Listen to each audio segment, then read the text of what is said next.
3 days around the Feast of Pentecost, from the Saturday to the Monday, for the Cathedral of Notre-Dame de Paris to the Cathedral of Notre-Dame de Chartres, for a spiritual journey, and in prayer, penance, masses, confession mainly. So the pilgrimage has an early start on Saturday morning from Paris, with an early mass celebrated there, and the pilgrims will walk for these 3 days and arrive on early afternoon on Monday in Chartres, and gathering all the pilgrims plus all people who cannot actually walk, but they come along and attend the usual Pontifical Solemn High Mass celebrated in Thanksgiving for this wonderful and also painful 3 days. I've done my first pilgrimage Paris to Chartres when I was a very young and small boy in 1986, a year after the foundation of the wonderful Chapitre Enfants by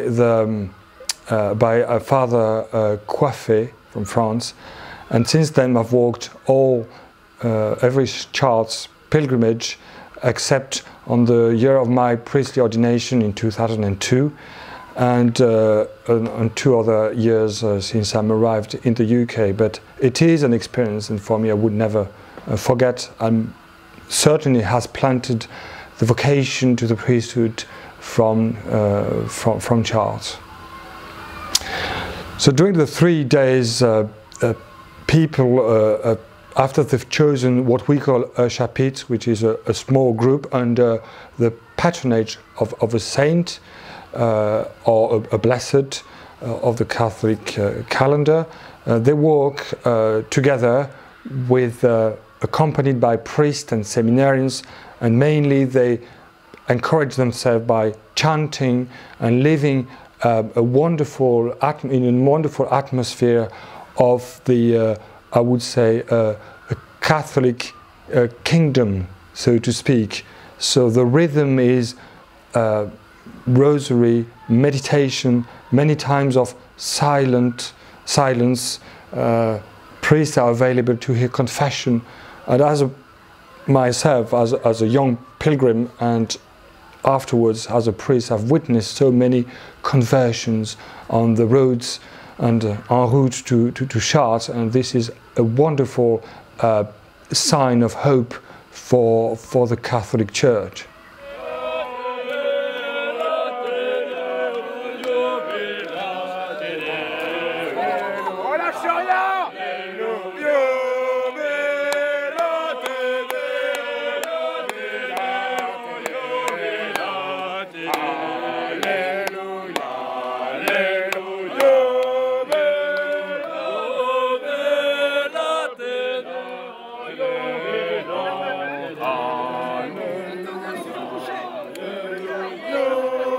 Definitely, it sounds like you're walking in you're getting back to a sort of to crusades with a peaceful atmosphere and a spiritual journey, but definitely you're placing your own steps in the ancestors of Europe who've walked to free the Holy Sepulchre, and you have absolutely that sort of feeling. And it's even more moving when suddenly you realize you've been walking with all these people in the same, walking after all these crusaders and all the saints of the Catholic Church, who all the missionaries under the banners.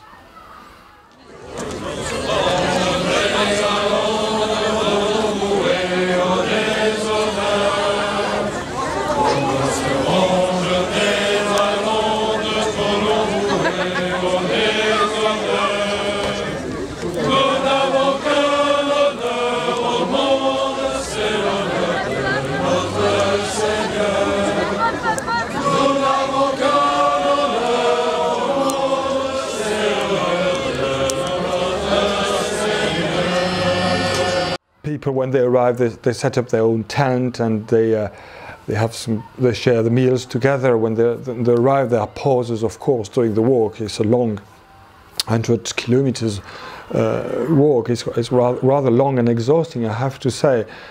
But we know that when we come there to Chartres, we come for our own conversion. And also we know that we can bring our prior intention, and you offer up your own sufferings. So it's not only I would say a record for an holy Olympic Games, but it's really you're working for somebody's conversion, you're working for your own perfection, if you can. And so all this rhythm doesn't stop really, even when you pause, even when you rest in your tent at night, it never ever stops. And of course, masses are here to feed the pilgrims. And I have to say, many people have been back to the mass attendance after the pilgrimage of Chartres, because there's a huge sense of friendship. And when people see the friends suffering during the walk and praying during the Mass and going to confession, many people would come because they were friends, and then they become saints. Dominus vobiscum.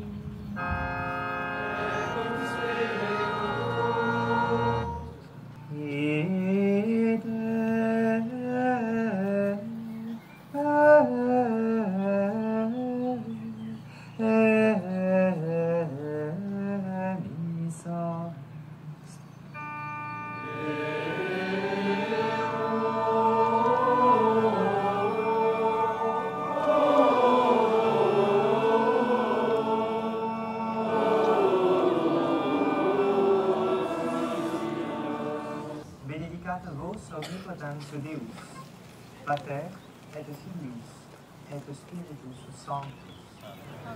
Dominus vobiscum. Sancti Evangelii secundum Ioannem.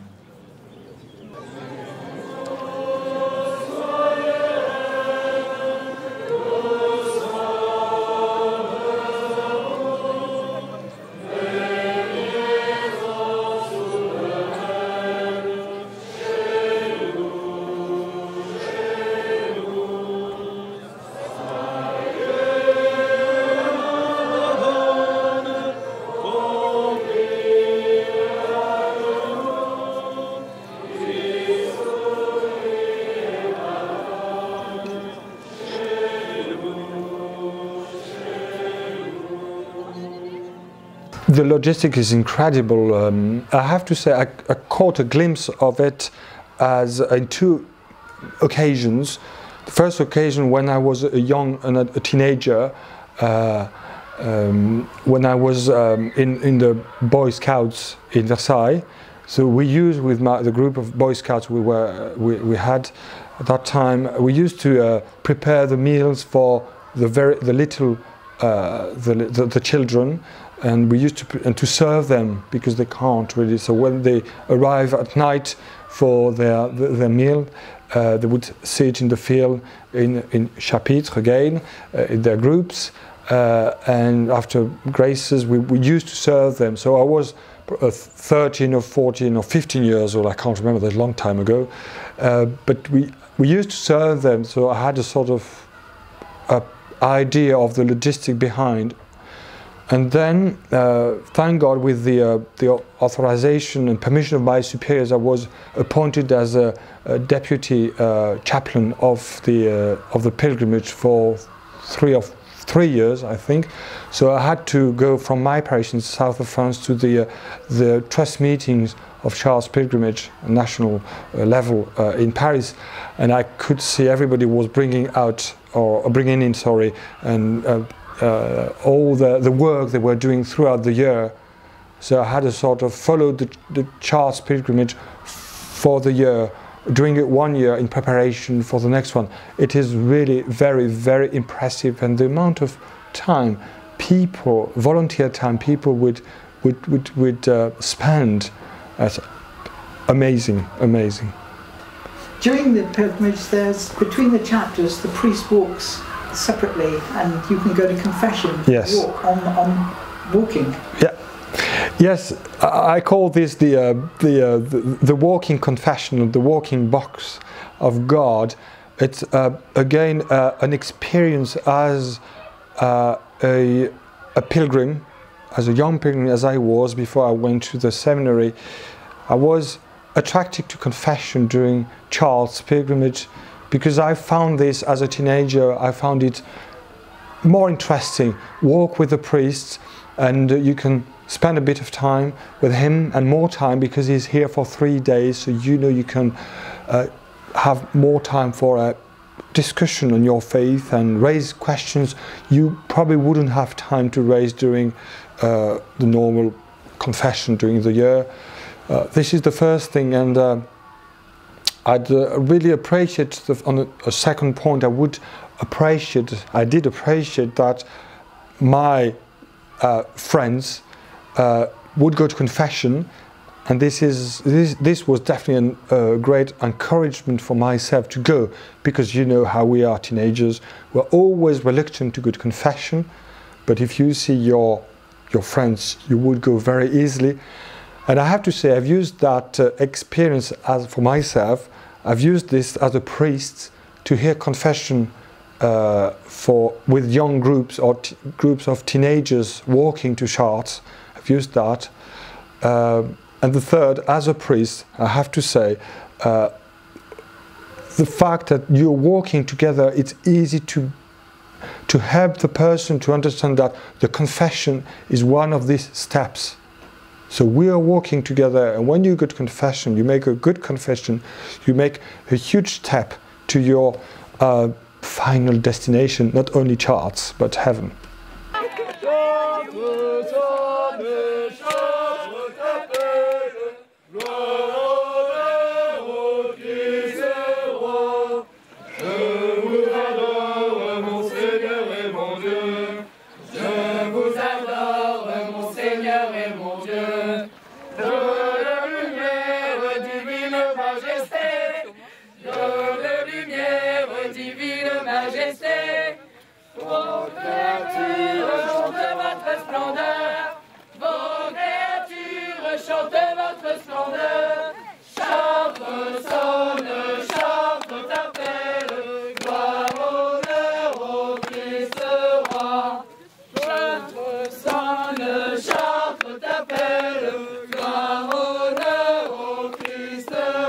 We've started a very, very small group in 1986-87. I remember we're not that many people, but now it's huge. It's probably 12 to 13,000 people.